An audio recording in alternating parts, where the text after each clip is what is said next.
அனைவருக்கும் வணக்கம். தலைவர் PKM பிறந்தநாள் நூற்றாண்டு விழா மலர் வெளியீட்டு விழாவுக்கு என்னை அழைத்ததற்கு முதற்கண் நன்றியினை தெரிவித்துக் கொள்கிறேன். இது என் வாழ்வில் கிடைத்த மிக பெரும் பாக்கியமாக நான் நினைக்கிறேன். ஏன்னா சாதாரணமாக நாங்கள் காலேஜில் வேலை பார்த்தோம் அப்படின்னு போயிட்டு இருந்ததை விட இன்றைக்கி அந்த கல்லூரிக்கு ஒரு முதல்வர் பொறுப்பு இன்றைக்கி கிடைச்சதுக்கு அந்த குடும்பத்தாருக்கு முதலில் நன்றியை தெரிவிச்சுக்கிறோம். நாங்கள் அதே மாதிரி இந்த விழாவுக்கு நீங்கள் இந்த மலரை வெளியிடணும்னு சொல்லி சாரும் அவர் பரமன் சார் கேட்டாங்க. நான் இப்போ தான் வந்திருக்கேன். எனக்கு நீங்கள் அந்த இவ்வளோ பெரிய சந்தர்ப்பத்தை நான் ஒரு சிறியவன், இவ்வளவு அவர் ஐயா சார் சொன்னது மாதிரி இவ்வளோ பேர் பெரியவங்களாக இருக்கும்போது எங்களை மாதிரி ஒரு சின்னவங்களுக்கு நீங்கள் இந்த இதை கொடுக்குறீங்களே அப்படின்னு எனக்கு ரொம்ப அது ஒரு இதாக இருந்தது. இப்போ இன்றைக்கி அதெல்லாம் பார்க்கும்போது மிகவும் சந்தோஷமாக இருக்குது. சொன்னால் என் வாழ்க்கையில் கிடைச்சது ஒரு மிகப்பெரிய பாக்கியமாக நான் நினைக்கிறேன்.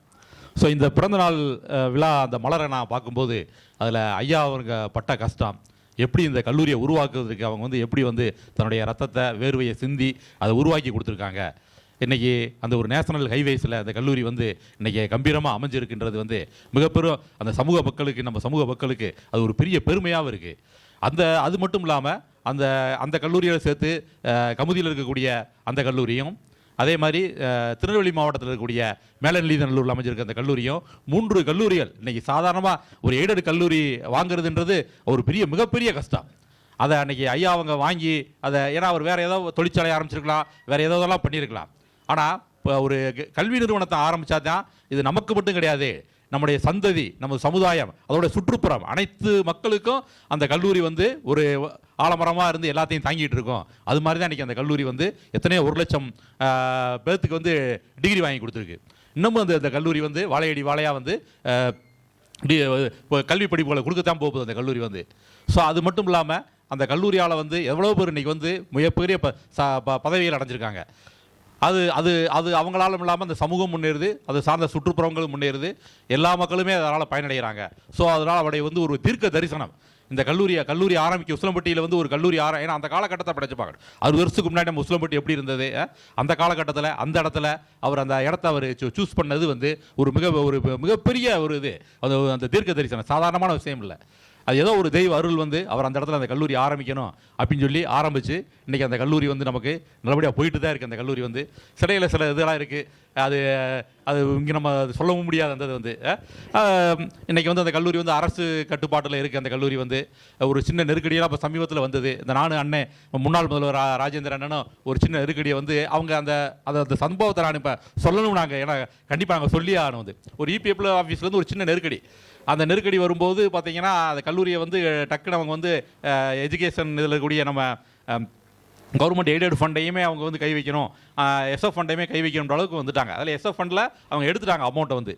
அப்புறம் நாங்கள் அந்த போய் அந்த EPF கமிஷனரை போய் பார்த்து நான் அண்ணனும் போய் ஒரு வாரமாக போய் தொடர்ந்து அவரை பயிற்சி பண்ணி கடைசியில் அந்த EPF கமிஷனர் நம்ம தமிழ்நாட்டுக்காரர் அவர் சொன்னார். கடைசியில் என்னுடைய தந்தையார் 1988-89 இந்த கல்லர் ரெக்ளமேஷனுக்கு டெப்டி கலெக்டராக இருந்தார். ஸோ ஆனால் அந்த கல்லூரிக்கு நான் எதுவுமே செய்ய விரும்பலை.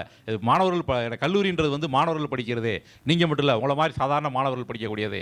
அந்த மாணவர்களுக்கு நான் செய்யக்கூடிய என் தந்தை இந்த கல்லூரி அவர் முடிச்சுட்டு ரிட்டையர் ஆகி இவர் போகும்போது திருநெல்வேலி நாகர்கோவிலுக்கு அவர் போகும்போது எல்லாருமே வழி அனுப்புனாங்க. ஸோ அந்த நன்றி கடனுக்கு நான் கண்டிப்பாக உங்கள் கல்லூரிக்கு நிச்சயம் நல்லதே செய்வேன்னு சொல்லி அந்த இதை அவர் ரிலீஸ் பண்ணிவிட்டார். பேங்க்கில் அந்த போட்ட அந்த இதை அவர் ஆர்டரை இது பண்ணியிருந்தாங்க. அக்கௌண்ட் போட முடியாது, பணம் போட முடியாமல் அந்த கவர்மெண்ட் பணத்தையும் 15 லட்ச ரூபாயை அவங்க திரும்ப நம்ம காலேஜ் அக்கௌண்ட்டுக்கு திரும்ப கொடுத்து அந்த ஒரு சின்ன உதவியை பண்ணாங்க. ஸோ அந்தளவுக்கு ஒரு நம்ம கல்லூரி இருக்க போய் தான் நமக்கு இந்த அளவுக்கு நமக்கு ஹெல்ப் பண்ணிகிட்டு இருக்கு. ஸோ அந்த மலரில் பார்த்தீங்கன்னா ஒவ்வொருத்தரும் தன்னுடைய இது அரசியல் சொல்லியிருக்காங்க, அதே மாதிரி பொருளாதார நிலை, சமூக அந்த ஏற்ற இதெல்லாம் சொல்லியிருக்காரு. என் கல்லூரியை சேர்ந்த ரமேஷ் அவர் ஒரு இது எழுதியிருக்காங்க. அதே மாதிரி என் கல்லூரியில் எங்களோட பணி வாரிந்த அந்த மோன விசாலாட்சி அவங்க அந்த ஒரு கட்டுரை எழுதியிருக்காங்க. அது மாதிரி பெரிய அவரோட இருந்தவங்க எல்லாமே ஐயா காசிநாதன் ஐயா அவங்க ஒரு கட்டுரை எழுதியிருக்காங்க. எல்லாமே நிறைய பார்த்திங்கன்னா அந்த அரசியல் நிகழ்வுகள் அது நிறைய இருக்குது. அதுபோல் சமூகம் சார்ந்த நிகழ்வுகளும் ஒவ்வொருத்தருமே ஒவ்வொரு அவங்க எந்த அளவுக்கு. அதே மாதிரி இந்த கல்லூரியில் பார்த்திங்கன்னா அந்த பிரிவு பதிவேடு, அப்புறம் அந்த பட்டா, அதே மாதிரி இந்த EPக்கு எவ்வளோ இது பண்ணுறது எல்லாத்தையுமே பதிவு பண்ணியிருக்காங்க. அந்த கல்வெட்டு அந்த கல்வெட்டை தேடி அவங்க வந்து எடுத்திருக்காங்க. அது வந்து பெரிய விஷயம் அது வந்து.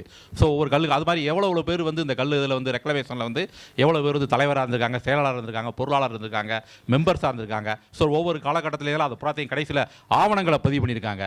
அதே மாதிரி இந்த கல்லூரி வந்து பார்த்தீங்கன்னா அந்த ரெக்ளமேஷன் ஆக்ட் அப்படின்னு அந்த சொசைட்டி அந்த ஃபர்ஸ்ட் பேஜ்லேயே அந்த ஆவணத்தில் வந்து வரும். அந்த இதுலேருந்து ஒரு வரிசைப்படுத்தியிருக்குது. அதே மாதிரி நம்ம PKM ஐயாவுடைய நாட்குறிப்புகள் அது மிகப்பெரிய ஒரு இது. அவர் எழுதின அந்த நாட்குறிப்பு அப்படின்றது பார்த்தீங்கன்னா அந்த காலகட்டத்தில் சின்ன சின்ன எழுத்துக்களில் அவர் எழுதினது. அதே மாதிரி எலெக்ஷனை சந்திச்சது முதல் எலெக்ஷன் 1952 வந்து அப்போ உசிலம்பட்டி தொகுதி வந்து பெரியகுளம் சட்டசபையில் சேர்ந்திருந்தது.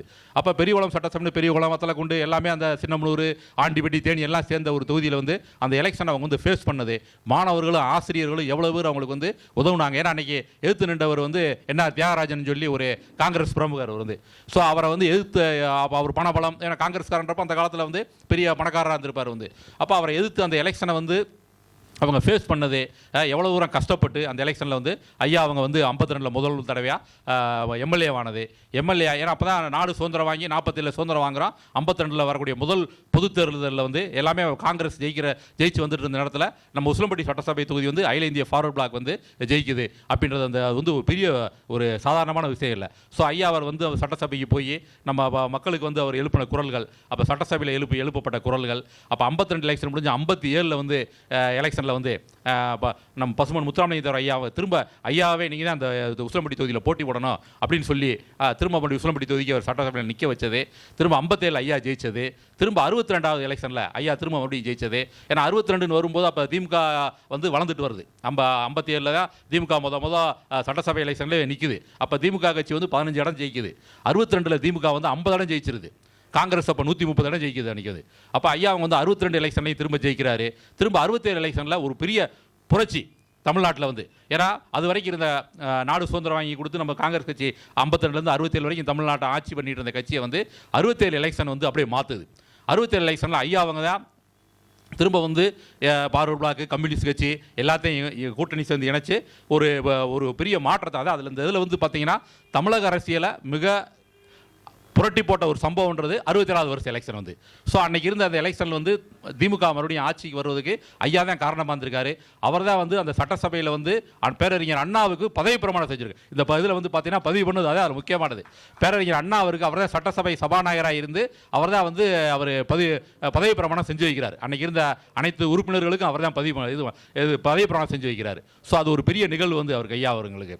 ஸோ அந்த காரணம் அடுத்து நம்ம இந்த பதவிக்கு வந்துட்டோம், நம்ம கட்சி ஆட்சிக்கு வந்துருச்சு, இப்போ அடுத்து நம்ம என்ன பண்ணணும். அப்போ அவர் வந்து ஒரு மந்திரி பதவி கேட்டுருக்கலாம், கொடுத்துருப்பாங்க, இல்லை வேறு ஏதாவது இது பண்ணியிருக்கலாம். ஆனால் அவர் ஐயா எதுவுமே கேட்காம ஒரு கல்வி நிறுவனம் தனக்கு வேணும், நம்ம கல்வி நிறுவனத்தை வாங்கினா தான் நாம மட்டும் இல்லை, நம்ம சந்ததி, நம்ம சமூகம் சார்ந்த பிற சமூகங்கள் எல்லாருமே அந்த இடத்துல வந்து இன்னைக்கு கௌரவமாகவும் ஆரோக்கியமாகவும் இருக்கிறதுக்கு ஒரு கல்வி தான் முடியுன்றத ஒரு தீர்க்க தரிசன பார்வையில் நமக்கு உசிலம்பட்டி மட்டும் வாங்கினா பராது, அங்கே ராமநாதபுரத்துலேயும் சரி, திருநெல்வேலி மாவட்டம் 3 இடத்துலையும் அந்த கல்லூரியை வாங்கி அதோட சேர்ந்து அந்த VKC நடராஜன் ஐயா, ஏன்னா போன வாரம் வந்து அவங்க அந்த மஞ்சு கணேஷ் அவங்க வந்தாங்க கல்லூரிக்கு. அவங்க வந்து இதே மாதிரி VKCயோட 100ஆண்டு மலர்னு சொல்லி ஒரு மலர் போட்டு அந்த இதை வந்து கொடுத்துட்டு போனாங்க. வந்து நாங்கள் ஒரு 20 புக்கு அன்றைக்கி எல்லாம் வாங்கி எல்லாம் பேராசிரியருக்கு நாங்கள் கொடுத்தோம். அதே ஸோ அதில் இதெல்லாம் இந்த மாதிரி சம்பவங்களாக இப்போ இதில் வந்து அவர் ஐயா அவங்க எழுதியிருக்காரு வந்து அதோட நினைவஞ்சலியில் வந்து VKC ஐயா அவங்க இறந்து போனதுக்கப்புறம் அவர் எழுதின அந்த நினைவஞ்சலி வந்து ஒரு ரொம்ப உருக்கமாகவும் இருந்தது வந்து. ஸோ அந்த ஒவ்வொரு நிகழ்வும் நான் எப்படி அவரோட சேர்ந்து ஒன்றா இருந்து நம்ம வந்து இந்த உசிலம்பட்டியில் ஸ்கூலில் வந்து நம்ம இப்போ பிள்ளைங்கள்லாம் சேர்த்தோம், ஹாஸ்டலில் இருந்தது, மதுரை கல்லூரியில் படித்தது, மதுரை கல்லூரியில் படித்து அங்கே ஹாஸ்டல்லேருந்து ஒவ்வொருத்தெல்லாம் உருவாக்குனது, அது புறத்தை அதில் வந்து பதிவு பண்ணியிருக்காங்க எல்லாத்துமே. ஸோ இந்த சம்பவம் பார்த்தீங்கன்னா அது மாதிரி இதில் வந்து இந்த தொல்லியல் அறிஞர் அவர் எழுதினது, அதே மாதிரி வந்து இளங்கோவன் சொல்லி ஒரு இன்ஜினியர் வந்து அதில் எழுதியிருக்காரு. குரலற்றவர்களோட பேச தெரியாத ஊமைகளுக்காக பேசியவர் அப்படின்றத வந்து அதில் பதிவு பண்ணியிருக்காரு. ஸோ அந்த வார்த்தை எனக்கு ரொம்ப கவர்ந்தது வந்து பேராசிரியர் இளங்கோவன் லிங்கப்ப நாயக்கனூர் போட்டிருந்தது. ஸோ அவர் எழுதின அந்த வார்த்தை வந்து ரொம்ப எனக்கு கவர்ந்தது. ஸோ அந்த அளவுக்கு ஏன்னா சில பேருக்கு நம்ம என்ன பேசுகிறோம்ன்றது தெரியாது, அது சொல்லக்கூட தெரியாது, நமக்கு இவ்வளோ ஏற்பட்ட பாதிப்புகளை சொல்ல தெரியாமல் இருப்போம். ஸோ அதை சொல்ல தெரியாத கூட தன்னுடைய பார்வையால் சரி இவனுக்கு கஷ்டத்தில் இருக்கா, இப்போ இவனுக்காக நம்ம போராடணும் பேசணும் அப்படின்ற அந்த வார்த்தை வந்து ஒரு மிகப்பெரிய ஒரு நல்ல வார்த்தையாக அமைஞ்சிருந்தது. ஸோ அந்த மாதிரி ஒவ்வொருத்தரும் எழுதியிருக்காங்க.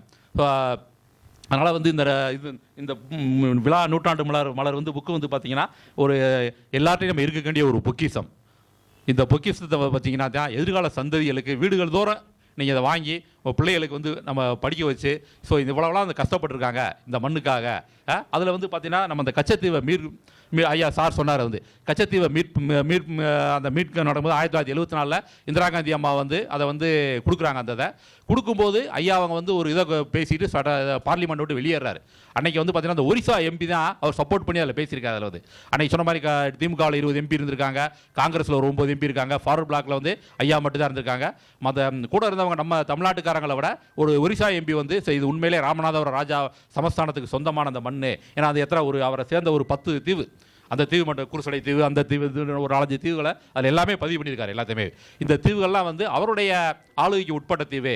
அந்த ஆளுகைக்கு உட்பட்ட தீவை வந்து நாடு வந்து சுதந்திரம் வாங்கினதுக்கப்புறம் அப்படியே நம்ம ஜமீன் ஒழிப்பு அந்த திட்டம் வந்ததுக்கப்புறம் ஜமீன் ஒழிப்பு திட்டம் வரும்போது நம்ம நாட்டுடைய சமஸ்தானத்துக்கு வந்துடுது. அப்போ இந்திய சமஸ்தானத்துக்கு வரும்போது ஆட்டோமேட்டிக்காக வந்து அவங்க கையிலேருந்து ராஜா கையிலேருந்து வந்து நமக்கு வந்து பார்லிமெண்ட் இதுக்கு வந்துடுது. ஸோ அப்படி இருக்கும்போது பார்த்தீங்கன்னா அவங்க இந்திரா காந்தி அவங்க வந்து கொடுக்கும்போது அப்படின்னு வரும்போதே அந்த இதை வந்து அவர் ஐயா அவங்க வந்து இது சம்மந்தமாக வந்து பேச ஆரம்பிச்சிருக்காங்க. ஸோ அந்த இது அதில் அழகாக பதிவு பண்ணியிருக்காங்க. ஸோ அவர் வந்து எதிர்த்தது வந்து இன்னமும் தமிழ் மக்கள் அன்றைக்கி இருந்தவங்களா அன்றைக்கி அவர் சொன்ன மாதிரி நாஞ்சில் மனோகரன் ஒன்று, ரா செலியன் ஒன்று, இவங்க தான் பேசியிருக்காங்க. 2 பேர் 3 பேர் தான் பேசியிருக்காங்க.